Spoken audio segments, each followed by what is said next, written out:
In the mid-1950s, IKEA was growing at record pace, and to a large group of Swedish furniture dealers, this was alarming. All of IKEA's competitors still used the standard mail-order model, which meant they couldn't match IKEA's prices without becoming unprofitable. Because of this, the National Association of Furniture Dealers tried everything they could to destroy IKEA before it outgrew them. Now at the time, trade fairs were a crucial part of how IKEA and other furniture dealers got customers. Most of them just showed off brochures of their furniture, but Ingvar actually brought it with him, and since his prices were unbeatable, customers always flocked to IKEA's stands. Because of this, the other furniture dealers tried to use their influence to disrupt IKEA in any way they could. Firstly, they complained that trade fairs were just for showing items, not selling them like IKEA did. And so they managed to get IKEA banned from selling anything at the trade fairs. But Ingvar responded by creating subsidiary companies and selling furniture through them instead.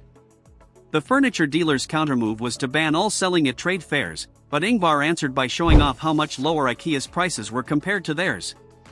The furniture dealers then banned every exhibit from showing prices, to which Ingvar responded by setting up his own trade fairs in Sweden's largest cities. It got to the point where the furniture dealers got IKEA, and even Ingvar personally, banned from attending or hosting any trade fairs. But even then, Ingvar still had them beat.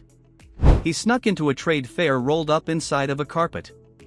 And so, despite every attempt to destroy IKEA, the furniture dealers were unable to stop Ingvar.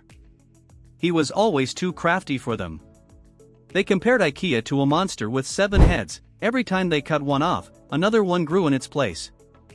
And IKEA was now growing incredibly fast, so before it could eclipse them all, the furniture dealers delivered one final, and potentially deadly attack to IKEA. In a letter to all Swedish furniture suppliers, the National Association of Furniture Dealers put it plain and simple: if you sell to IKEA, we will no longer buy from you. In an instant, furniture suppliers began cutting ties with IKEA. They could either sell to one small but growing company, or to the entire industry, and the choice was obvious for the vast majority of suppliers. Only a few furniture suppliers remained loyal to IKEA, but even they used fake addresses, removed the logos from their vehicles, and made secret deliveries in the middle of the night in order to avoid associating themselves publicly with IKEA. This time, the threat was real. IKEA had a ton of customers waiting to buy furniture, but no way to supply them, and Ingvar had to act fast in order for IKEA to survive. Firstly, he made sure to reward the few suppliers who were still helping him out.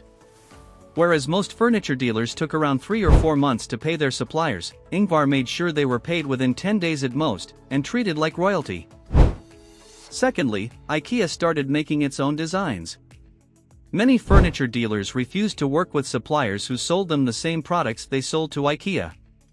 But Ingvar realized if IKEA made some minor adjustments, they could claim it was an entirely different product, and win some suppliers back.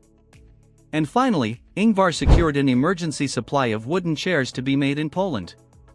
Just a few years later, Poland became one of IKEA's key suppliers, because it was completely out of reach from IKEA's Swedish enemies back home. Thanks to all this, IKEA was able to dodge a potentially devastating attack from its competition. In Ingvar's words, the boycott only made IKEA stronger. And now, they had a stable foundation of suppliers to rely on, and unique designs unlike anything else in the market.